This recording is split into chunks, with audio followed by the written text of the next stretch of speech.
हिंदी में यूपीएससी की तैयारी से संबंधित प्रोग्राम्स को देखने के लिए सब्सक्राइब करें स्टडी IQIAS हिंदी। नदियाँ जो जीवनदायिनी हैं और नदियाँ जिनको भारत में माँ का दर्जा दिया जाता है, उनको पूजा जाता है। आप सोचिए कि उनकी स्थिति कैसी होनी चाहिए, उनके हालात कैसे होने चाहिए। आप माता पिता को भगवान का दर्जा दे रहे हो, लेकिन सुबह शाम उनको ताने दे रहे हो, ना उनको खाना मिल रहा है, वो भूखे पड़े हैं, उनका ट्रीटमेंट नहीं हो पा रहा है, तो वो कैसी स्थिति होगी। उससे अच्छा है कि आप उनको भगवान का दर्जा ना दें, लेकिन आप उनकी बेसिक नीड्स का जरूर ध्यान रखें। दुनिया में दो जगह नदियां हैं, आप यूरोप कॉन्टिनेंट में जाइए या यूएसए में जाइए, वहाँ पे आपको रिवर देखने को मिलेंगी। वो बड़ी स्वच्छ और बहुत ही शानदार बहती हुई नदियां रहेंगी। एक भारत जिसने नदियों को माँ का दर्जा दिया है, आप अगर उनके हालात देखोगे तो बहुत ही ख़राब है। बैकग्राउंड में आपको एक नदी दिखाई दे रही होगी, इसको हम लोग यमुना नदी के नाम से जानते हैं। और यमुना नदी जिसने भारत की दिल्ली शहर की या दिल्ली यूटी की राजनीति को बदल दिया है। हम लोग बात करेंगे क्या सच में यमुना क्लीन हुई है, और यमुना क्लीन क्यों नहीं हो पा रही, उसके पीछे कारण क्या है, क्या ये सिर्फ एक राजनीतिक मुद्दा है।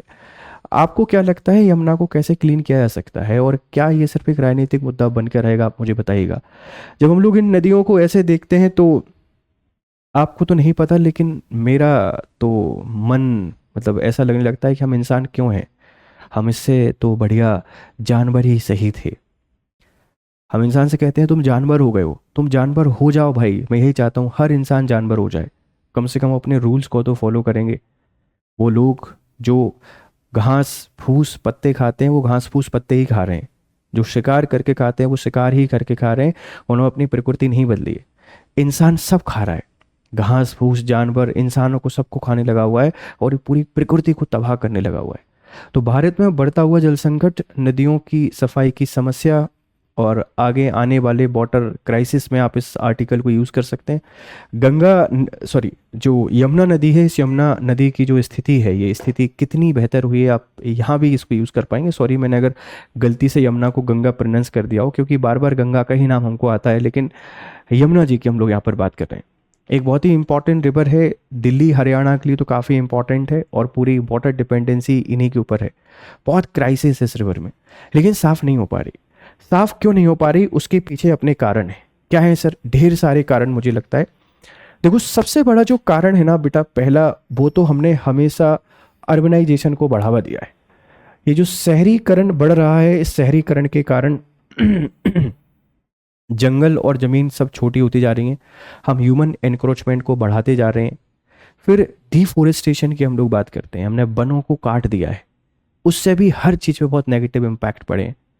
शहरीकरण और इंडस्ट्रियलाइजेशन के कारण जो हम लोग जो वेस्टेज मटेरियल है, औद्योगिक कचरा है, घरों का कचरा है, सीवेज का जो पानी है, सब नदियों में मिला रहे हैं। नदियों में बह के कहीं तो जाएगा ना, आपके यहाँ से बह के चला गया, कहीं और चला गया। ये तो वही कहानी हुई कि अपने घर का कचरा निकाल के पड़ोसी के यहाँ पे डाल दिया, पड़ोसी उस पड़ोसी के यहाँ पे डाल दिया। वो कचरा तो कचरा ही रहेगा ना, जब तक आप उसको नहीं हटाओगे। आप नालों के पानी को या घर के अपशिष्ट को नदी में मिला दोगे तो प्रदूषित तो नदी होगी, और जो बहुत ही गहरा जल संकट आपके सामने लेकर आएगी। अब इसके दावों की, हकीकत की, सच्चाई को समझने की कोशिश करते हैं कि कितनी साफ हुई है, कितनी नहीं हुई है। मेरी आपसे एक अपील है, आप नदियों को माँ का दर्जा भले दें ना दें, उनको आप नदी रहने दीजिए। उनसे थोड़ी सी दूरी बना लीजिए, दूर बैठकर देखिए नदी शांत बहती हुई कितनी अच्छी लगती है, और सोचिए वो कितनी परेशान होती होगी जब हम उसको इस तरीके से बर्बाद कर रहे हैं। बहुत सारी नदियाँ विलुप्त हो चुकी हैं। हमने सरस्वती की कहानी सुनी है, हम यमुना और गंगा की नहीं सुनना चाहते।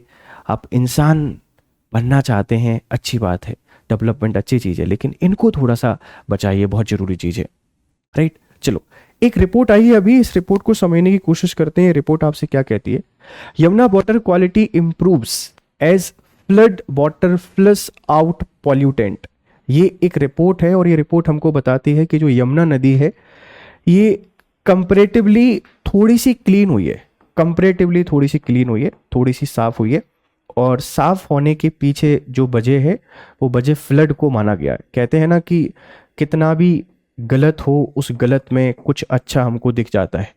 बाढ़ जिसने हजारों जनजीवन को अस्त व्यस्त कर दिया, उसके कारण यमुना नदी थोड़ी सी साफ हुई है। क्योंकि उस बाढ़ में बहुत सारे पॉल्यूटेंट बहकर चले गए हैं, कहीं तो गए होंगे, किसी और को गंदा किया होगा, कुछ मैदानों में निकल कर आ गए। इंसान इतना महान है कि दोबारा उसको वहीं डाल देगा। तो यमुना धीरे धीरे साफ हो रही है, हमको अपने प्रयासों को बढ़ावा देना पड़ेगा। देखिए, प्रयास तो बढ़ाने पड़ेंगे, अगर आप एफर्ट्स नहीं बढ़ाओगे और सिर्फ बैठे बैठे सोचते रहो कि गंगा क्लीन हो जाए, तो बेटा ये तो इम्पॉसिबल चीज़ है, ये नहीं हो सकती। बड़े कुछ सिंपल स्टेप हैं। हम लोग वाटर ट्रीटमेंट प्लांट लगा दें, सीवेज ट्रीटमेंट प्लांट लगा दें, इफेक्टिवली काम करें। मुझे ऐसा लगता है कि कुछ संस्थाएं अभी ऐसी होनी चाहिए जिनमें भ्रष्टाचार, करप्शन, लेट लतीफ़ी की कोई जगह ना हो। आप कुछ चीज़ों को छोड़ दीजिए, ये देश ऑटोमेटिकली महान बन जाएगा। तो सीवेज ट्रीटमेंट प्लांट हमको लगाने पड़ेंगे। जो पानी जा रहा है घरों से किसी भी तरीके से, उसको रोकना पड़ेगा। सख्त कानून बनाने पड़ेंगे औद्योगिक कचरे के लिए कि अगर गलती से भी डाल दिया तो आपकी पूरी यूनिट को बंद कर दिया जाएगा, उसके निपटाने की अलग व्यवस्था करनी चाहिए। जो हम लोगों ने नदियों को कब्जा किया है, नदी की जो घाट है उनसे हमको थोड़े दूर जाके बस जाना चाहिए। जो गंदगी हम लोग डालते हैं पूजा करने के समय, किसी दूसरी समय, आप देखिए नदियों को पवित्र मानकर उनकी पवित्रता बनाए रखिए, गंदा मत करिए। बस मेरी यही आपसे एक अपील है।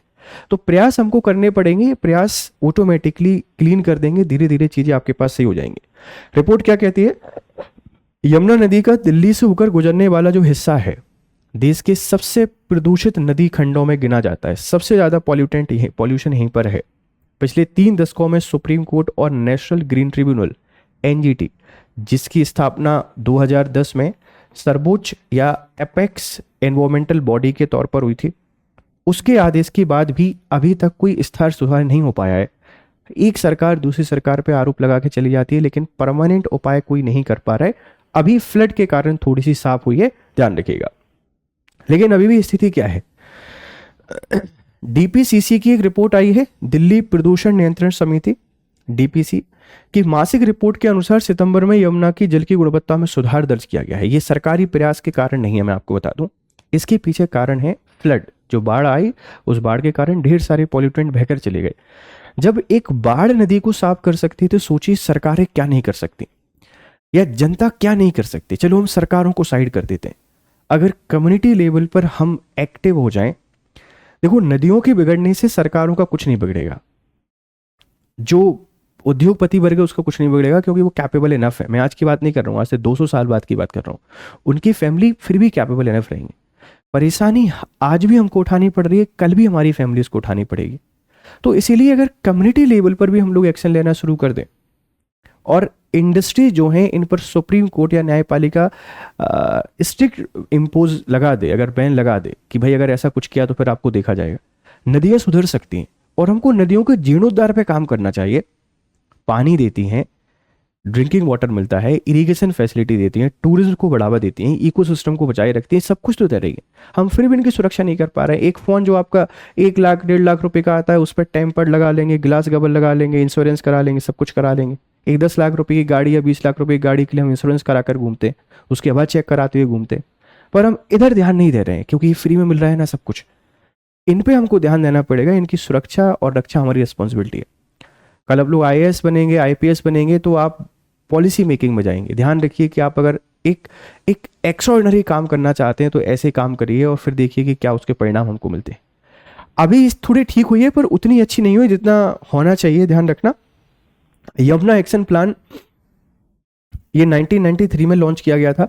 सहयोग भारत सरकार प्लस जापान की अंतर्राष्ट्रीय सहयोग एजेंसी GICA के द्वारा।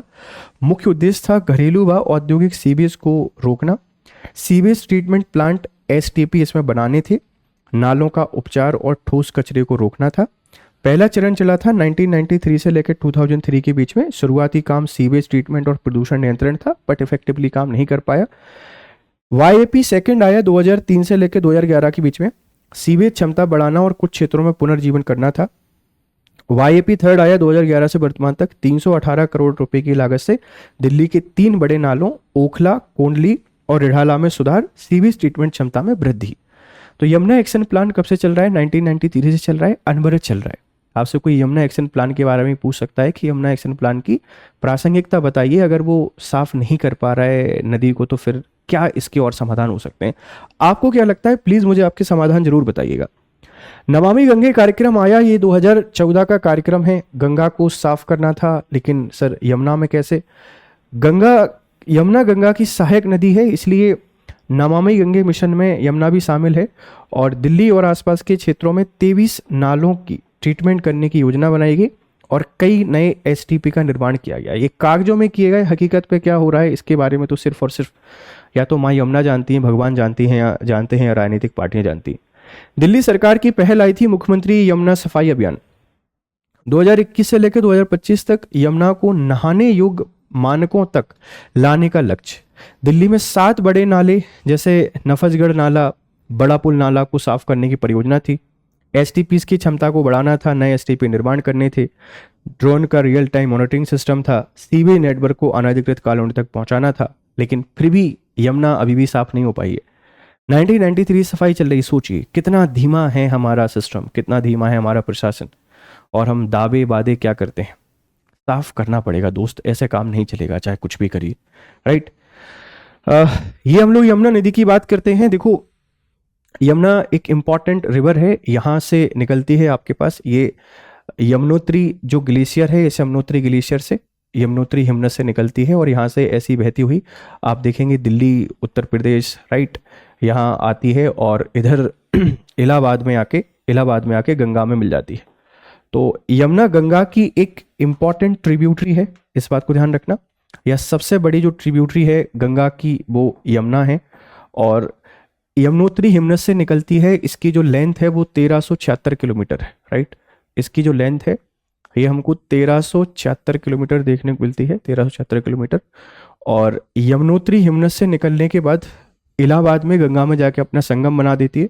इधर से ढेर सारी नदियां इसमें आके मिलती हैं, जैसे चंबल है, चंबल के बाद सिंध आपको देखने को मिलेगी, बेतवा देखने को मिलेगी, केन देखने को मिलेगी। तो ढेर सारी नदियां आके इसमें मिलती हैं और इसको बड़ा बनाती हैं।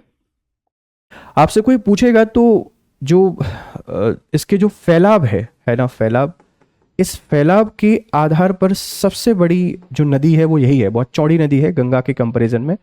और ड्रिंकिंग वाटर अवेलेबिलिटी की कोई आपसे बात करेगा तो ड्रिंकिंग वाटर अवेलेबिलिटी या पेयजल उपलब्ध कराने में भी इसका बहुत इंपॉर्टेंट रोल है। दिल्ली और हरियाणा के बीच में अक्सर लड़ाई चलती रहती है यमुना रिवर को लेकर, ये डिस्प्यूट है दोनों के बीच में। और एक इम्पॉर्टेंट रिवर है in terms of water availability, in terms of irrigation, in terms of industry. तो सभी की दृष्टि से बहुत ही इंपॉर्टेंट है। गंदी की है हमने, हम इसको साफ भी कर सकते हैं, अगर अपने पास विल पावर है तो कुछ भी कर सकते हैं। तो सब लोगों को मिलजुल कर काम करना है, नदियों को साफ करना है, सभी नदियों को साफ करना है। We are not talking about only Yamuna और गंगा। सभी नदियों को स्वच्छ करते हैं, बढ़िया बनाते हैं और क्लाइमेट चेंज से लड़ने के लिए एक साथ आके प्रयास करते हैं। उम्मीद है ये डिस्कशन आपको पसंद आया होगा। आप अपने वैल्यूएबल फीडबैक हमको जरूर दें और ऐसे कुछ वीडियोस चाहते हैं तो टॉपिक हमको बताएं, उन पर लेक्चर जरूर बनाएंगे। Thank you very much, have a nice time. Hindi में यूपीएससी की तैयारी से संबंधित प्रोग्राम्स को देखने के लिए सब्सक्राइब करें स्टडी IQ IAS हिंदी।